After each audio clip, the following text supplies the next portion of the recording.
kami di tim marketing ini apakah masih bisa berjualan Nagaya? Ya, ini pertanyaan yang belakangan ini cukup banyak ditanyakan. Jadi tadi Pak Dhani mungkin udah kasih kisi-kisi sedikit ya. Yang kita takutkan ya bukan Bapak Ibu yang selama ini menjadi marketing dari Nagaya yang mereferensikan teman-teman tentang Nagaya ini, apakah nantinya setelah kita masuk di exchanger ya masih bisa berjualan Nagaya. Yang kita takutkan adalah kalah saing. Seperti yang Bapak Ibu tahu, ya exchanger itu tentu saja salah satu hal yang membuat mereka tertarik untuk menerima Nagaya di exchanger mereka, itu tentu saja program referral kita yang 5%, 3%, dan 2%. Nah, itu merupakan salah satu juga daya tarik buat mereka. Jadi perjanjian pertama dari exchanger ya, yang dua yang sudah ada deal dengan kita ya, dan dua lagi masih dalam proses. Nah, salah satunya adalah mereka meminta hak untuk menjual Nagaya sebelum kita listing, jadi sebelum diperdagangkan. Nah, seperti yang Bapak Ibu tahu kan biasanya exchanger itu sudah memiliki member. Contoh seperti di Indonesia membernya sudah 2 juta lebih ya. Nah, kira-kira apa yang akan terjadi pada saat mereka ingin berjualan Nagaya ini?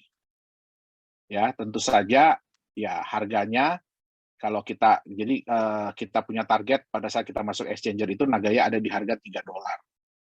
Ya, nah kira-kira apa yang akan terjadi? Ya, kebanyakan kripto aset yang ditawarkan di exchanger atau yang sering disebut dengan IEO, Initial Exchanger Offering, jadi itu ditawarkan melalui exchanger, ya antusiasnya cukup baik, ya terutama nantinya pada saat kita masuk exchanger kan orang-orang sudah bisa melihat beberapa kali kita punya profit sharing, ya beberapa benefit yang sudah diterima oleh pemegang Nagaya sampai dengan saat ini. Nah, tentu saja ya kekuatan mereka tuh luar biasa ya nantinya ya. Kalau mereka sudah masuk, istilahnya kalau mereka sudah menawarkan kepada member-membernya mengenai Nagaya. Seperti yang kita lihat kemarin ya, itu di DAO konsensus ya. Jadi kalau kita juga boleh berbangga nih sebenarnya ya. Bapak Ibu para pemegang Nagaya boleh berbangga. Kenapa? Karena kemarin ini di DAO konsensus ya, itu kita murni diundang oleh DAO konsensus. Ya, jadi kita tidak ada biaya sedikit pun yang kita keluarkan ya untuk bicara itu, kita tidak ada diminta bayaran atau apa. Ya, salah satu komitmen mereka yang mereka minta dari kita adalah mereka meminta hak untuk menawarkan Nagaya ini kepada CIS country. Jadi Rusia dan negara-negara bekas Rusia. Ya, jadi itu adalah hak yang mereka minta, dan kita bisa lihat kemarin penjualan dari DAO konsensus sudah lumayan ya. Itu kalau saya hitung-hitung hampir 100.000 Nagaya yang terjual oleh mereka.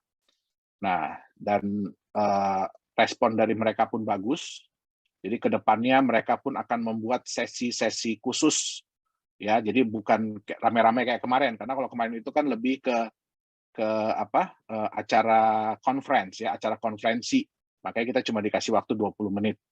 Nah, nantinya mereka akan membuat satu sesi khusus di mana Nagaya akan berbicara ya, dengan didampingi juga oleh tim marketing dari mereka dan juga dari CEO dari DAO Konsensus sendiri. Ya, jadi kita bisa lihat, dan kedepannya juga Nagaya akan ikut lagi di beberapa blockchain conference.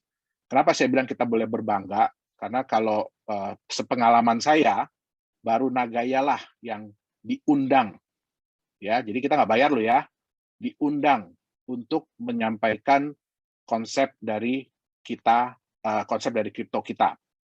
Walaupun Nagaya ini base-nya di Singapura, tapi Bapak Ibu boleh berbangga hati karena sebenarnya Nagaya ini adalah anak Indonesia. Ya, semua ide, semua teknologi, semua tim utama yang ada itu berasal dari Indonesia. Oke, walaupun kita ada direktur dari Korea, ada direktur dan manajemen dari Singapura, dan kedepannya kita juga akan ada lagi direktur-direktur dan manajemen dari negara-negara lain. Dan kita juga sudah ada beberapa permintaan ya dari beberapa negara, dari beberapa orang, kalau kita boleh bilang ya crypto entusias, ya bahwa mereka ingin memasarkan Nagaya ini di negara mereka masing-masing, termasuk dengan ingin membukakan kantor, ya kantor perwakilan di negara mereka masing-masing. Nah, jadi kalau saya boleh katakan kepada Bapak Ibu, sebaiknya manfaatkan kesempatan kalau Bapak Ibu ingin ya mereferalkan teman-teman di Nagaya, manfaatkan kesempatan sebaik-baiknya sebelum kita mencapai 11.250.000. Ya, kenapa? Karena begitu ngehit 11.250.000, walaupun belum bulan Desember, kita akan masuk di exchanger. Itu dia. Oke, jadi bukan company nggak mau cepet-cepet, saya juga mau cepet-cepet. Kenapa? Kalau kita udah masuk exchanger, penjualannya lebih cepat lagi nanti. Ya, jadi kita ini saling tunggu-tungguan antara exchanger menunggu kita menunggu regulasi. Ya. Nah, terus pertanyaan yang kedua, Pak, apakah mungkin Nagaya ini harganya bisa melejit tinggi? Ya, ini pertanyaan yang kedua. Apakah mungkin Nagaya ini harganya bisa melejit sampai $100? Kalau saya boleh katakan $100 itu adalah angka skeptis. Kenapa angka skeptis? Ya, banyak perusahaan-perusahaan kripto lain yang wah, Nagaya 5 tahun cuma janjinya $100 gitu ya. Kita bukan janji loh ya. Itu prediksi loh. Ya, dan itu prediksi skeptis. Ya. Kenapa? Kita perusahaan Singapura. Kita perusahaan Singapura. Nah, di Singapura itu aneh regulasinya. Jadi kalau kita ingin memberikan apa istilahnya proyeksi, itu nggak boleh yang proyeksi tinggi dengan tingkat kemungkinan rendah. Jadi yang harus disampaikan adalah proyeksi rendah dengan tingkat kemungkinan yang tinggi. Ya, jadi yang paling mungkin tercapai itu di angka berapa? Oke, nah itulah yang kita sampaikan, yaitu $100 dalam waktu 5 tahun.